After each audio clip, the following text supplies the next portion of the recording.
Hello everyone and welcome back to the Hammered Corner.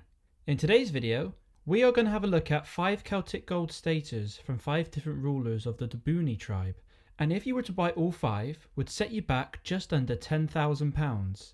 But just before we get into today's video, be sure to leave a like and subscribe, as it greatly supports all of the content I make here on the channel. So every month that goes by, I find myself delving deeper and deeper into my journey of numismatics. Each event more and more exciting than the last. Now I was very fortunate to meet up with a friend, a fellow numismatist, who collects Bristol mint coins and is coincidentally both of our hometowns. I spent a few hours looking through his collection, and it is a collection that he has been gathering for over 40 years. And wow, what an honour it was. Before my visit, I had only held and studied the coins that I had either purchased or viewed in books or online forums. It was an absolute dream to come and view a collection like this, of which has some incredibly rare and expensive coins that I would never, at this stage in my life, be able to afford owning. So if you're not familiar with Celtic coins, you may be wondering, why does a sole collector of Bristol mint coins have coins from the Dobunni tribe? The Dobunni were one of the Iron Age tribes living in the British Isles prior to the Roman conquest of Britain, and there are only 7 known references to the tribe in Roman histories and inscriptions. The tribe lived in central Britain, in an area today that broadly coincides with the English counties of Bristol, Gloucestershire and the north of Somerset, although at times their territories may have extended into parts of what are now Herefordshire, Oxfordshire, Wiltshire, Worcestershire and Warwickshire. The Dobunni were a large group of farmers and craftsmen, living in a small village concentrated in fertile valleys. The Dobunni were one of the tribes believed to have issued coins before Roman arrival and the introduction of adoption of Roman currency. Numismatic evidence suggests that the Dobunni kings subdivided their lands between the north and south zone, sometimes becoming unified in a single ruler. Now the gold staters you can see on screen were not used as everyday money. They were powerful symbols of obligations and relationships between important tribespeople and Rome. Before long, tribes in southern and eastern Britain were producing their own distinctive gold and silver coins. There is no evidence that the tribes in Wales minted their own coins, but coins found in Wales, especially the southeast, show that tribes living there were part of a wider network of exchange. And since its start, there have been over 45,000 British and Gaulish coins discovered in Britain and recorded with the Oxford Celtic Coins Index, with hundreds or thousands found each year in private hands.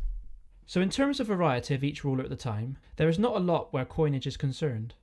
There is such little surviving evidence that historians are still unsure of which order that the rulers ruled. The only evidence they have is their names from coins and historical Roman inscriptions. It is also predicted that some of the rulers could have been ruling simultaneously in different areas of the region. Now, considering these coins are over 2,000 years old, they are some of the most beautiful and intrinsic designs that add to the mystery of life back then, as these are some of the oldest coins minted in Britain. So, in no particular order, as we don't really know the order, we will look at one coin minted under the ruler Isv.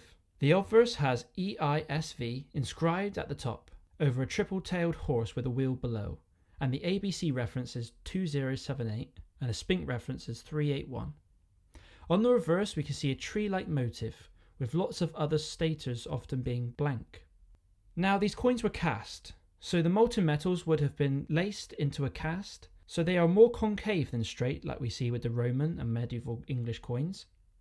The coin is worth in the region of £1,500 and has a great provenance, as it was part of the John Follows collection.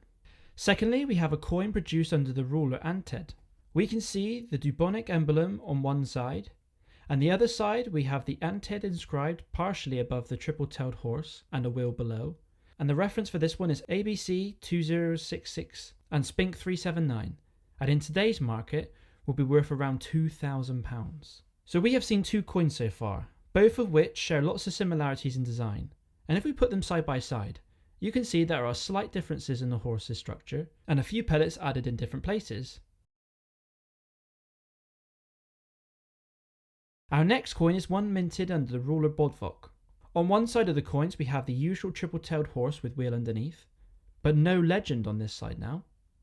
So if we turn the coin over, we can see that we no longer have a tree-like motif, but instead the ruler's name. So even though that there are limited varieties, each are incredible to hold, and at 8 grams of gold is one of the most premium feeling coins I've ever had the pleasure of holding. If you were to buy this coin, it would set you back around £1,800. Next, we have the 4th gold stater minted under the ruler Corio. Now on one side we have the motif of the tree-like design again, and the other has the ruler name, Corio, on top of the 3-tailed horse with wheel underneath. Now you can only just make out at the bottom of the ruler's name, as it isn't completely visible on our coin. This has a beautiful deep impression that makes the whole design pop, more so than the others. Corio only minted coins in gold, with no silver units being issued, and is the only Dobunni ruler to issue a quarter stater too. So this stater is the most expensive of the 5, and is worth in the region of £3,000. And finally we have the final gold stater of the video, and this one was minted under the ruler Catti. This has a similar design of the Dobunni emblem on one side and the triple tail horse with wheel underneath on the other. And at the very top of the coin reads Catti, C-A-T-T-I, the ruler's name. Now you can see very obviously that the stripe was a little off this coin. Unlike the last coin we see where we couldn't see the legend, we can now see the legend in full, but now we are missing some of the wheel. This does reflect in its price, but will still set you back around £1,400. And unfortunately, I couldn't find a lot of information about the individual rulers, as they really don't know an awful lot about the hierarchy or the history of the period.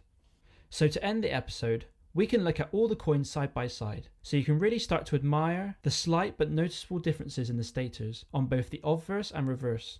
This area of numismatic is for the elites, those with deep pockets and a real passion for the period. This is an area that I don't think I'll ever get into, as I have owned gold before, but I have always preferred hammered silver, especially gold of that price. So I hope you've all enjoyed seeing what £10,000 worth of Dobunni staters looks like, and some history and the structure that went into producing them, although it's very limited compared to the coins struck 1,000 years later. Special thanks to the collector and friend who gave me permission, information and coins to film the video. And more interesting coins from his collection will be coming in the very near future. And just to get you excited, we have lots of Charles I Oxford shillings and half crowns. We have an Edward IV Rose Royale, Bristol Mint, a very rare coin, and a very scarce Henry VIII Testoon, minted in Bristol too. So be sure to let me know down below if you're lucky enough to have found a gold stater, or if this area of numismatics is what interests you. Be sure to let me know your examples down below. So thank you all for your continued support, and as always, keep collecting!